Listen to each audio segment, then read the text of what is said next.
আমরা দেখি নাই যে ইউনূস সরকার এই বিপ্লবের পরে এই শিক্ষা খাত নিয়ে কোনো সংস্কারমূলক কাজ করেছেন কিনা আমার জানা নাই। প্রার্থীরা যাতে নির্বিঘ্নে এখানে প্রচার চালাইতে পারে এবং যারা ভোট দিবেন, স্পেশালি যারা ভোটার, তারা কিন্তু আসলে এখানে একটা অনীহার মধ্যে আছেন যে তারা কিভাবে যাবেন। বিভিন্ন জায়গায় যেভাবে আপনার হলো খুন, বিভিন্ন জায়গায় যেভাবে গুম এবং হত্যা করা হচ্ছে, বিভিন্ন জায়গায় অজ্ঞাত লাশ পাওয়া যাচ্ছে। তো সেক্ষেত্রে আপনার হলো নির্বাচন কমিশন প্লাস হলো প্রশাসন, তাদেরকে উদ্যোগ নেওয়া উচিত। এবং এই যে একটা বিশৃঙ্খল পরিস্থিতি, বিভিন্ন জায়গায় আপনার হলো বিভিন্ন জায়গায় রাস্তা ব্লকেট হচ্ছে, বিভিন্ন জায়গায় মব সৃষ্টি হচ্ছে, এই বিষয়গুলো নিয়ে প্রশাসন থেকে একটা নির্বিঘ্নভাবে প্রশাসন আমাদের এখানে যারা আছেন তারা দায়িত্বে আছেন এবং নির্বাচন কমিশন সহ সবাই ব্যবস্থা গ্রহণ করবেন এবং সুষ্ঠুভাবে মানুষকে ভোট দেওয়ার জন্য উদ্বুদ্ধ করবেন। অর্থনীতির চাকাটা সচল রাখা এটা যে কোনো সরকার এর দায়িত্ব বলে মনে করি আমি। কিন্তু আপনার হলো অর্থনীতির শাখা সচল রাখতে হলে কিছু কিছু জিনিস আমরা এখানে অর্থনীতির সাথে যায়। আপনি যদি ধরেন যে বিগত কয়েক বৎসরে আমাদের আপনি যদি চিন্তা করেন যে অভ্যুত্থানের পরবর্তী সময়ে আমাদের যে এফডিআই, ফরেন ডাইরেক্ট ইনভেস্টমেন্ট, সেটা কিন্তু অনেক কমে গিয়েছে এবং বিভিন্ন ফ্যাক্টরিগুলো বন্ধ হয়ে যাচ্ছে। অনেক শিক্ষিত বেকার আসলে পথে পথে ঘুরছে। সো এই জিনিসগুলা নিয়ে কাজ করতে হবে।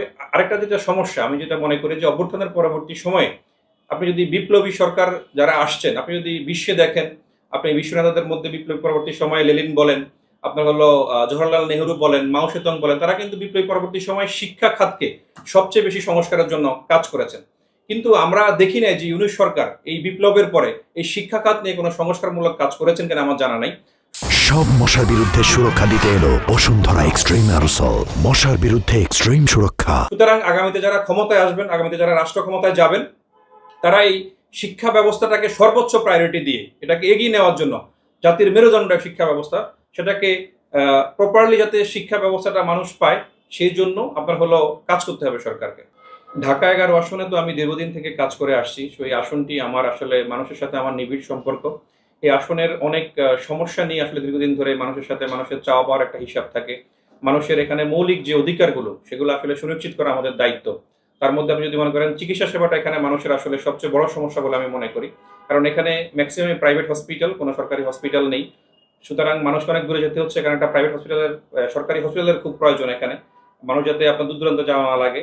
ইন দ্য মিন টাইম হলো আপনার এখানে ট্রাফিক ব্যবস্থার অবস্থা আসলে খুব একটা বেশি অবস্থা ভালো না বললেই চলে। কারণ সহনীয় অবস্থা, মানুষ দীর্ঘদিন ধরে এই এলাকায় মানুষের কর্মঘণ্টা নষ্ট হচ্ছে এবং মানুষ অফিস আদালত থেকে শুরু করে বিভিন্ন জায়গায় যাওয়ার জন্য যে কর্মঘণ্টা নষ্ট হচ্ছে, সেটা হাজার হাজার কোটি টাকার উপরে।